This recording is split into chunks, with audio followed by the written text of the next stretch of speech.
Hello student, स्वागत है आपका आईसीटी वर्चुअल क्लासेस में। मैं हूं कविता, आपकी बायो टीचर। उम्मीद करती हूं आप सभी अच्छे होंगे और स्वस्थ होंगे। तो क्लास हम नया चैप्टर यहां पे स्टार्ट करेंगे जिसका नाम है ह्यूमन रिप्रोडक्शन। अभी तक हम बात कर रहे थे रिप्रोडक्शन फ्लावरिंग प्लांट्स में किस प्रकार से होता है। अब हम ह्यूमंस में देखेंगे। प्रोसेस सेम यहाँ पे होगी, पर यहाँ पे क्या होगा, यहाँ पे अलग जो डिफरेंस आ जाता है वो हम यहाँ पे देखेंगे क्या डिफरेंस यहाँ पे आ रहा है। तो आइए चलते हैं स्मार्ट बोर्ड की तरफ और अपना चैप्टर स्टार्ट करते हैं। चलिए, सो क्लास हमारा जो चैप्टर नंबर 2 है वो है ह्यूमन रिप्रोडक्शन। यहाँ पे हमें रिप्रोडक्शन के बारे में स्टडी करना है। तो सबसे पहले यहाँ पे देख लेते हैं जो बेसिक स्टेप्स होते हैं ह्यूमन रिप्रोडक्शन में वो कौन कौन से होते हैं। तो आप जानते हैं सबसे पहले हमने यहाँ पे क्या बात की थी। हमें पता है कि जब भी यहाँ पे रिप्रोडक्शन हो रहा है तो रिप्रोडक्शन की तैयारी होगी। तो यानी प्री फर्टिलाइजेशन इवेंट्स यहाँ पे होंगे, जैसे कि गैमीटोजेनेसिस यहाँ पे होगी। गैमीटोजेनेसिस में क्या होगा, गैमीट का फॉर्मेशन होगा, दोनों में होगा, ये मेल और फीमेल दोनों में होगा। उसके बाद इंसेमिनेशन की प्रोसेस होगी, ट्रांसफर होगा यहाँ पे मेल फीमेल गैमीट, जो मेल गैमीट का ट्रांसफर होगा यहाँ पे। नेक्स्ट फर्टिलाइजेशन होगा। फर्टिलाइजेशन के बाद यहाँ पे क्या होगा, एम्ब्रियो का डेवलपमेंट स्टार्ट हो गया है और ब्लास्टोसिस्ट डेवलपमेंट यहाँ पे होगा। इम्प्लांटेशन यहाँ पे होता है, एम्ब्रियो डेवलपमेंट यहाँ पे होगा और पार्चुरेशन। ये सारे इवेंट्स आते हैं जो कि रिप्रोडक्शन में हम इन्हें स्टडी करेंगे। तो सबसे पहले हम यहाँ पे क्या देखेंगे, गैमीटोजेनेसिस के बारे में यहाँ पे हम बात करेंगे।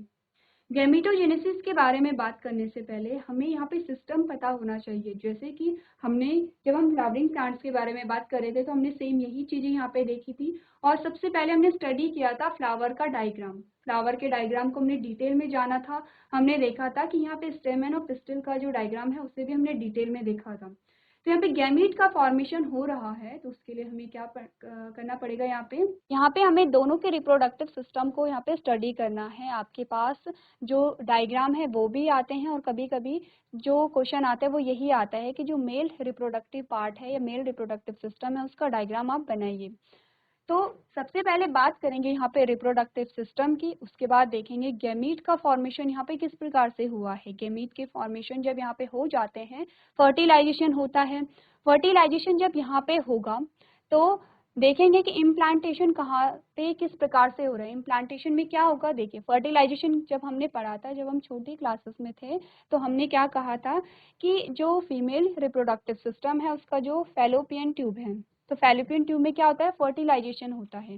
फर्टिलाइजेशन के कुछ टाइम बाद यहाँ पे क्या होगा, जो जाइगोट वहाँ पे बनता है, जाइगोट में डेवलपमेंट होते हैं। अब उसका क्या होगा, इम्प्लांटेशन होगा, यूट्रस में वो आएगा और वहाँ पे इम्प्लांटेशन होगा। वहीं पे उसके बाद क्या होगा, यूट्रस में एम्ब्रियो का पूरा डेवलपमेंट चलता है। तो ये जो सारी प्रोसेस है इन्हें हम डिटेल में स्टडी करेंगे। तो सबसे पहले बात कर लेते हैं यहाँ पे मेल रिप्रोडक्टिव सिस्टम की। कौन कौन से पार्ट आते हैं मेल रिप्रोडक्टिव सिस्टम में। तो यहाँ पे क्या आता है, जो मेल रिप्रोडक्टिव सिस्टम है, दो पार्ट यहाँ पे आते हैं, प्राइमरी ऑर्गन और सेकेंडरी ऑर्गन। आपको ये दिया गया है कि प्राइमरी ऑर्गन कौन है और सेकेंडरी ऑर्गन कौन है। तो प्राइमरी ऑर्गन जो होता है उसका जो फंक्शन है वहाँ पे मेल गैमीट का प्रोडक्शन करना है।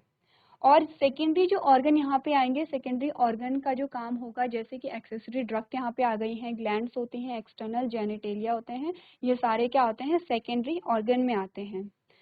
तो यहाँ पे सबसे पहले हम स्टडी करेंगे स्क्रोटम के बारे में।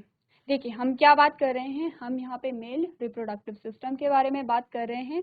और मेल रिप्रोडक्टिव सिस्टम के बारे में जब हमने बात की तो हमने क्या बात की, यहाँ पे क्या कौन कौन से पार्ट आते हैं। हमने कहा यहाँ पे टेस्टिस आती हैं, एक्सेसरी डक्ट आते हैं, ग्लैंड्स आते हैं, एक्सटर्नल जेनिटेलिया आते हैं, ठीक है।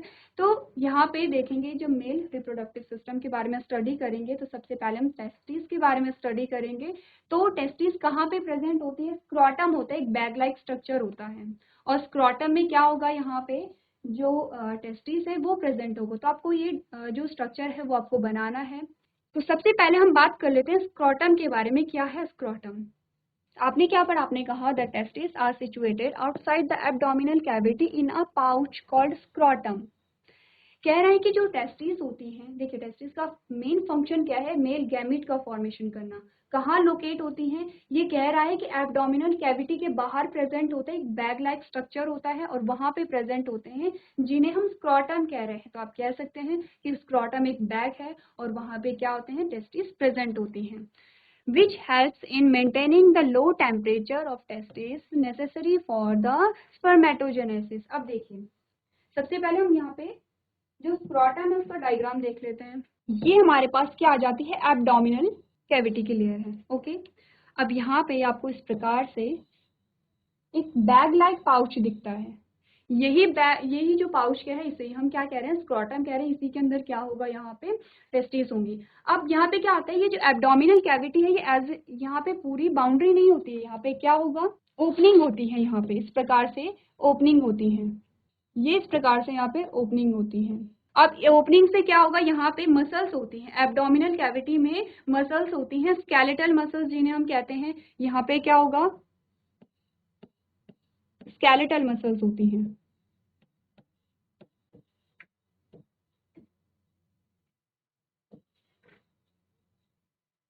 अब स्केलेटल मसल्स क्या होगा, स्क्रोटम के अंदर से यहाँ पे ये जो ओपनिंग है, यहाँ से पास होकर के पूरा इस प्रकार से होगा।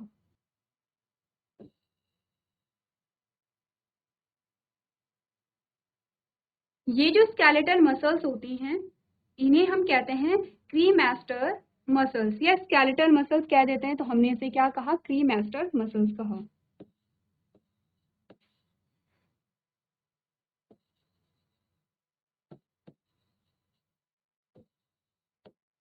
क्रीमैस्टर मसल्स होती हैं। ये जो मसल्स होती हैं वॉलेंट्री होती हैं। अब हमें ये बताया जाता है कि जो स्क्रोटम है, स्क्रोटम जो होता है वो एब्डोमिनल कैविटी आउटसाइड क्यों है, क्योंकि इसे टेम्परेचर मेंटेन करना है। ओके, जो हमारी बॉडी का टेम्परेचर होता है वो ज़्यादा होता है, यहाँ पे कम टेम्परेचर की नीड होती है, तो इसीलिए क्या होता है, ये स्केलेटल जो एब्डोमिनल कैविटी है उसके बाहर लोकेट होता है। क्रीमैस्टर का जो क्रीमैस्टर मसल्स होती है, उसका फंक्शन क्या होता है कि जब भी यहाँ पे जो टेम्परेचर अगर लो हो जाता है, जैसे कि सर्दियों के टाइम पे अगर टेम्परेचर डिक्रीज हो जाता है, तो ये क्या करता है, वॉलंटरी मसल्स होती हैं, स्क्रोटम को ये क्या करेगा, कॉम्पैक्ट कर देगा ऊपर की ओर, यहाँ पे क्या कर देगा, शिफ्ट कैसे कर देता है। ठीक है, बेसिकली काम क्या है, यहाँ पे टेम्परेचर मेंटेन यहाँ पे हो रही है। यहाँ पे क्या है, एक और मसल्स है इस प्रकार से,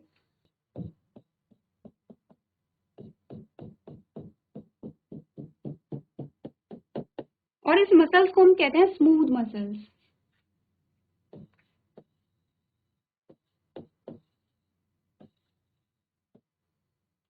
इसे हम डार्टोस भी कहते हैं।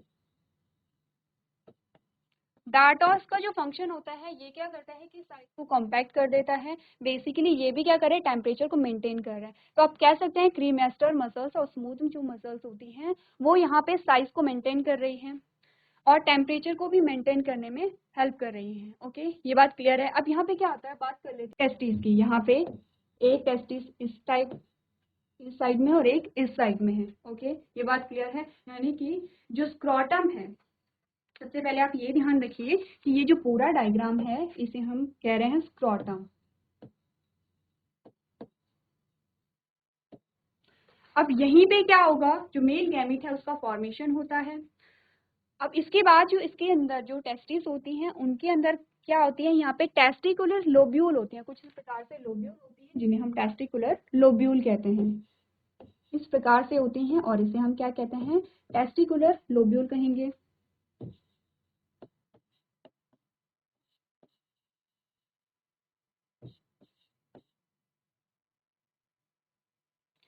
अब टेस्टिकुलर लोब्यूल्स का आपको नंबर पता होना चाहिए कि 250 टेस्टिकुलर लोब्यूल्स यहाँ पे प्रेजेंट होती हैं। कितनी है, 250 है। ये बात क्लियर है। टेस्टिकुलर लोब्यूल्स के अंदर यहाँ पे क्या होगा, सेमिनिफेरस ट्यूब्यूल्स होती हैं। क्या बात आपको बताई जा रही है कि यहाँ पे टेस्टिस है, उसके अंदर क्या है, टेस्टिकुलर लोब्यूल्स है। टेस्टिकुलर लोब्यूल्स के अंदर क्या होंगी, यहाँ पे सेमिनिफेरस ट्यूब्यूल्स होंगी। यहाँ पे क्या होगा,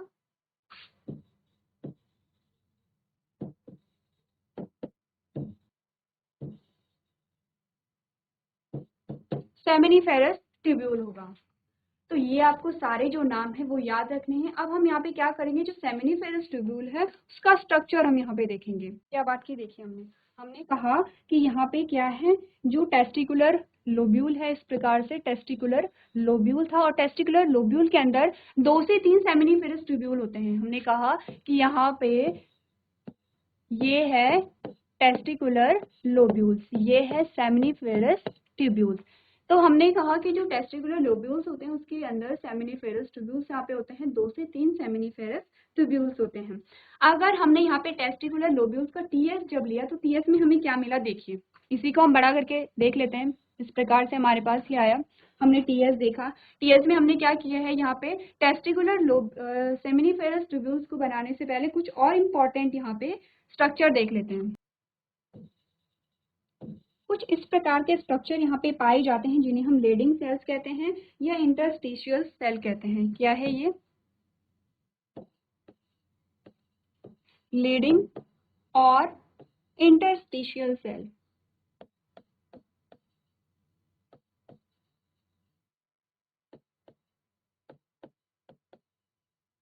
इंटरस्टिशियल सेल यहाँ पे कुछ इम्पोर्टेंट सब्सटेंस को रिलीज करती हैं। ये क्या करेंगे, हम स्टार में से दिखा देते हैं, या फिर ये क्या करेंगे, कुछ इम्पोर्टेंट सब्सटेंस को यहाँ पे रिलीज करती हैं। क्या होता है ये, एंड्रोजन्स होते हैं।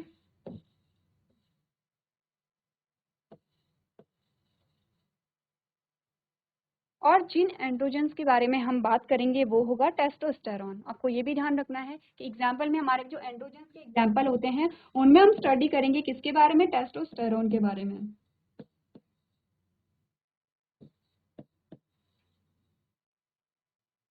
ये बात क्लियर है। उसके बाद यहाँ पे अब हम बात करेंगे सेमिनिफेरस। ये हमारे पास आ गई है सेमिनिफेरस ट्यूब्यूल्स। तो हमने बात की थी कि जब हम यहाँ पे टेस्टिकुलर लोब्यूल्स की बात करेंगे, ये है टेस्टिकुलर लोब्यूल्स, ये हम बात कर रहे हैं टेस्टिकुलर लोब्यूल्स के बारे में। ये हमारे पास सेमिनिफेरस ट्यूब्यूल्स आ जाता है। तो टेस्टिकुलर लोब्यूल्स का नंबर आपको ध्यान रखना है, कितना हमने कहा था। और अगर हम टेस्टिकुलर, यहाँ पे हम सेमिनिफेरस ट्यूब्यूल्स की बात करें, हमने कहा एक टेस्टिकुलर लोब्यूल्स में 2 से 3 सेमिनिफेरस ट्यूब्यूल्स होती हैं। ये बात आपको ध्यान रखनी है, नंबर आपसे पूछा जाता है एमसीक्यू में। सेमिनिफेरस ट्यूब्यूल्स के अंदर क्या होती हैं, इस प्रकार के स्ट्रक्चर होते हैं। इस प्रकार के यहाँ पे क्या होंगे, स्ट्रक्चर होंगे।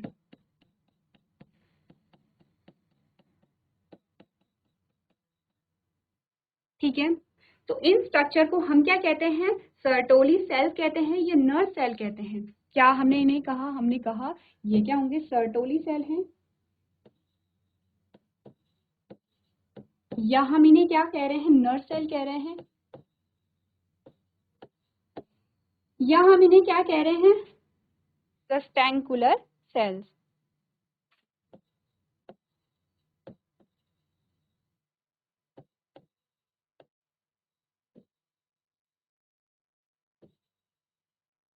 ये बात क्लियर है।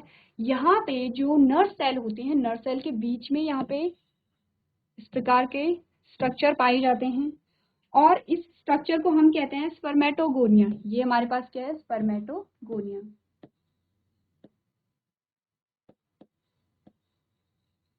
जितने स्ट्रक्चर हम पढ़ रहे हैं सबकी इंपॉर्टेंस है, सबके अलग अलग काम है। यहाँ पे सबसे पहले आप स्ट्रक्चर को स्टडी कीजिए, उसके बाद हम देखेंगे कि इसका यहाँ पे क्या फंक्शन होता है। ध्यान दीजिए, हम स्टडी करें स्क्रोटम को, स्क्रोटम के अंदर का जो भी यहाँ पे डायग्राम आता है, जो भी यहाँ पे पार्ट्स आते हैं, हम उसे स्टडी करें। तो ये हुआ स्पर्मेटोगोनिया। अब यहाँ पे जो सर्टोली सेल है ये बीच में कनेक्टेड है। ये हमने क्या बात की, हमने कहा जो सर्टोली सेल है वो बीच में इस प्रकार से कनेक्टेड है। किस चीज से कनेक्टेड है, तो इन्हें हम क्या कहते हैं, टाइट जंक्शन कहते हैं।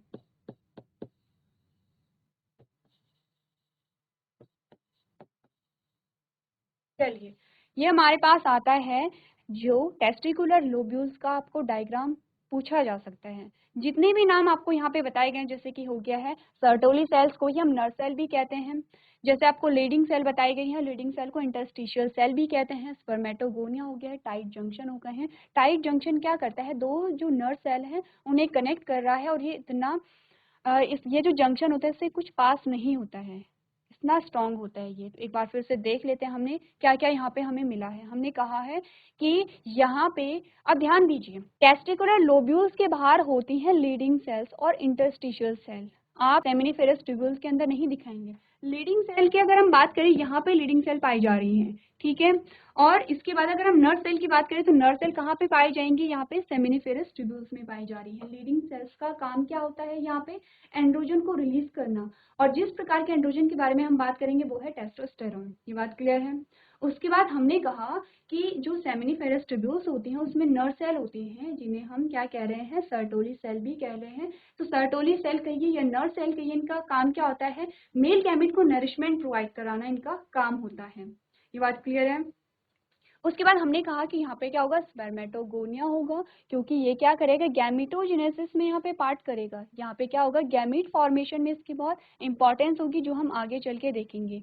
इसी के साथ हमने क्या कहा, हमने कहा कि टेस्टिकुलर लोब्यूल्स का नंबर 250 है और यहाँ पे सेमिनिफेरस ट्यूब्यूल्स का नंबर 2 से 3 है। कहाँ पे है, हमने कहा कि एक टेस्टिकुलर लोब्यूल्स में 2 से 3 यहाँ पे सर्टोली स्पर्मेटो सेमिनिफेरस ट्यूब्यूल्स पाई जाती हैं। जैसे कि एक तो ये हो गई है, इसी प्रकार से एक यहाँ पे और होगी, इसी प्रकार से एक यहाँ पे और होगी। ये बात क्लियर है। तो बात कर लेते हैं, हम पढ़ रहे थे स्क्रोटम के बारे में। तो हमने क्या अभी तक बात की, हमने कहा स्क्रोटम एक बैग लाइक स्ट्रक्चर यहाँ पे होता है जो कि एब्डोमिनल कैविटी के बाहर होता है और जो टेम्परेचर को यहाँ पे मेंटेन कर रहा है। नेक्स्ट हमें बताया गया है each testis has about 250 testicular lobules and each lobules contain highly coiled seminiferous tubules. देखिए यही सेम आपको बात बताई जा रही है कि 250 टेस्टिकुलर लोब्यूल्स हो रहे हैं यहाँ पे, और अगर हम एक टेस्टिकुलर लोब्यूल्स की बात करें तो हर एक टेस्टिकुलर लोब्यूल्स में यहाँ पे 2 से 3 सेमिनिफेरस ट्यूब्यूल्स होती हैं और कैसे हुई हैं, हाईली कॉइल्ड है यहाँ पे, इन विच मेल गैमेट्स आर प्रोड्यूस्ड। अब यहाँ पे क्या होगा, मेल गैमेट का प्रोडक्शन यहाँ पे होगा। Each seminiferous tubules is lined by 2 types of cells. अब ये कह रहा है कि जो यहाँ पे सेमिनिफेरस ट्यूब्यूल्स होता है वो 2 टाइप की सेल्स से कवर होता है। एक होता है स्पर्मेटोगोनिया और दूसरा होता है सर्टोली सेल्स। अब आपको ये ध्यान रखना है, हमने सर्टोली सेल्स के बारे में क्या पढ़ा था, हमने स्पर्मेटोगोनिया के बारे में क्या पढ़ा था। तो यहाँ तक की बात आपको ध्यान से देखनी है। अब बात कर लेते हैं लीडिंग सेल के बारे में, क्या काम है लीडिंग सेल्स का। हमने कहा लीडिंग सेल्स को हम क्या कहते हैं, इंटरस्टिशियल सेल्स भी कहते हैं, present around the seminiferous tubules. जो यहाँ पे लीडिंग सेल्स होती हैं वो सेमिनिफेरस ट्यूब्यूल्स के अराउंड प्रेजेंट होती हैं। जैसे कि हमने क्या बात की है, हम सेमिनिफेरस ट्यूब्यूल्स की बात कर रहे हैं। सेमिनिफेरस ट्यूब्यूल्स हमारे पास ये है, और नेक्स्ट हमने यहाँ पे किसकी बात की है, हमने इंटरस्टिशियल सेल की बात की है। कहाँ पे है इंटरस्टिशियल सेल्स, ये है। नेक्स्ट हमने क्या बात की, हमने कहा seminiferous tubules synthesised and secrete androgen hormone. क्या कह रहा है कि एंड्रोजन हार्मोन्स को सिक्रीट करता है, और उस अगर हम एग्जाम्पल में देखेंगे तो आप टेस्टोस्टेरोन को यहाँ पे क्या करेंगे, एग्जाम्पल देंगे। नेक्स्ट हमने क्या बात की, हमने कहा ejaculatory duct store and transport the male gamete from testis to outside through the urethra which originate from the urinary bladder and extend through penis to its external opening urethral meatus. अब आपको ये बताया जा रहा है कि जब यहाँ पे मेल गैमेट का फॉर्मेशन हुआ तो ट्रांसफर यहाँ पे किस प्रकार से होता है, आपको यहाँ पे सेकेंडरी ऑर्गन्स के बारे में बताया जा रहा है। नेक्स्ट हमने क्या बात की, हमने कहा मेल एक्सेसरी ग्लैंड इंक्लूड। अब यहाँ पे आपको ग्लैंड यानी कि ग्रंथियों के बारे में बताया गया है, कौन कौन सी होती है, सेमिनल वेसिकल्स होती हैं, प्रोस्ट्रेट होती हैं, पेयर्ड बल्ब्यू यूरेथ्रल ग्लैंड्स होती हैं। Secretion of these glands form the seminal plasma which contain fructose calcium and enzymes. अब यहाँ पे आपको बताया गया कि क्या क्या कंटेन करता है, फ्रक्टोज को कंटेन कर रहा है, कैल्शियम और एंजाइम्स को यहाँ पे कंटेन कर रहा है।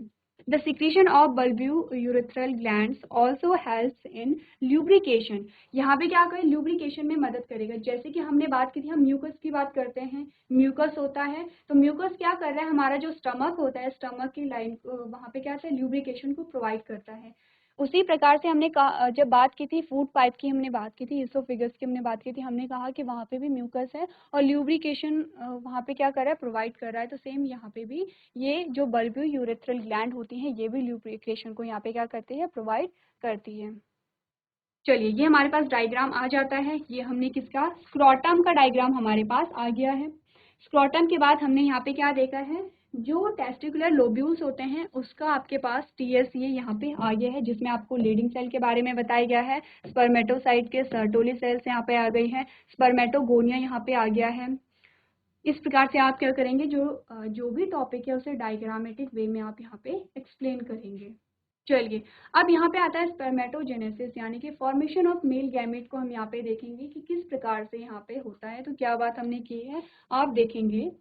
First of all, the spermatogonia multiply by mitosis to increase the number. अब सबसे पहले क्या होगा, यहाँ पे जो स्पर्मेटोगोनिया होगा वो मल्टीप्लाई करेगा। अब आप क्या करेंगे, यहाँ पे फ्लावरिंग प्लांट में जब आप पढ़ रहे थे सेम चीज को, जब आप देख रहे थे कि गैमेटोजेनेसिस वहाँ पे किस प्रकार से हो रही थी, आपको ध्यान देना है। अगर हम बात करें पॉलन ग्रेन की, तो वहाँ पे क्या था, किस प्रकार से हुआ था, वो आप यहाँ पे क्या करेंगे, कंपेयर करते चले जाएंगे।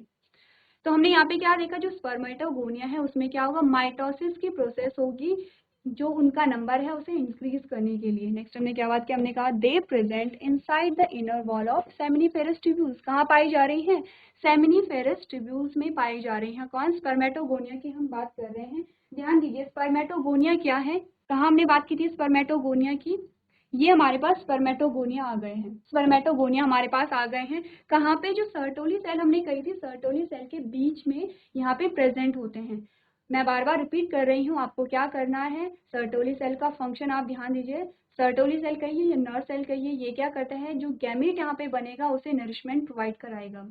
अब स्पर्मेटोगोनिया में हमने क्या कहा, माइटोसिस की प्रोसेस से, माइटोसिस की प्रोसेस से क्या हुआ, ये अपने नंबर को इंक्रीज करेंगे, यानी कि यहाँ पे जो स्पर्मेटोगोनिया थे यहाँ पे प्रेजेंट थे, उनके नंबर में इन्हांसमेंट होगा। यही चीज हम पढ़ रहे हैं। सेकेंड चीज क्या होती है, where they multiply by mitotic division. Each spermatogonium is diploid in nature and contain 46 chromosome. अब हम जानते हैं कि जो हमारी नॉर्मल सेल होती है वहाँ पे नंबर ऑफ क्रोमोसोम कितना होगा, 46 कहिए या फिर 23 पेयर कहिए, ठीक है। अब यहाँ पे ध्यान दीजिए, जब हमने कहा था जब गैमीट का फॉर्मेशन होता है, यहाँ पे नंबर ऑफ क्रोमोसोम हमने कहा 2n है।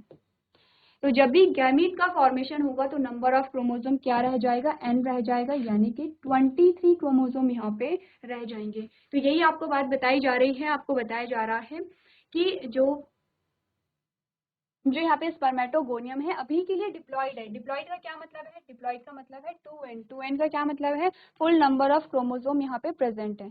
सेकेंड आपको क्या बात बताई जा रही है, some spermatogonia known as the primary spermatocyte occasionally undergo meiosis to form two equal haploid cells। तो क्या होता है कि कभी कभी स्पर्मेटोगोनिया को हम क्या कहते हैं, प्राइमरी स्पर्मेटोसाइट्स कहते हैं, ठीक है। और ये क्या होता है, मियोसिस इसमें होती है और यहाँ पे 2 इक्वल हैप्लॉइड सेल्स बनते हैं। अब हैप्लॉइड सेल से क्या मतलब है, ध्यान दीजिए, हैप्लॉइड सेल का जब भी मतलब हो तो यहाँ पे हाफ नंबर ऑफ क्रोमोसोम की बात होगी। डिप्लॉइड नंबर जब यहाँ पे बात आती है तो डिप्लॉइड नंबर का मतलब होता है फुल नंबर ऑफ क्रोमोसोम। अब क्या हुआ, ध्यान दीजिए, सबसे पहले जो स्पर्मेटोगोनिया था उसमें क्या हुए, माइटोसिस की प्रोसेस हुई, जिससे कि इनके नंबर में क्या हुआ, इन्हांसमेंट हुआ, नंबर इंक्रीज हुए।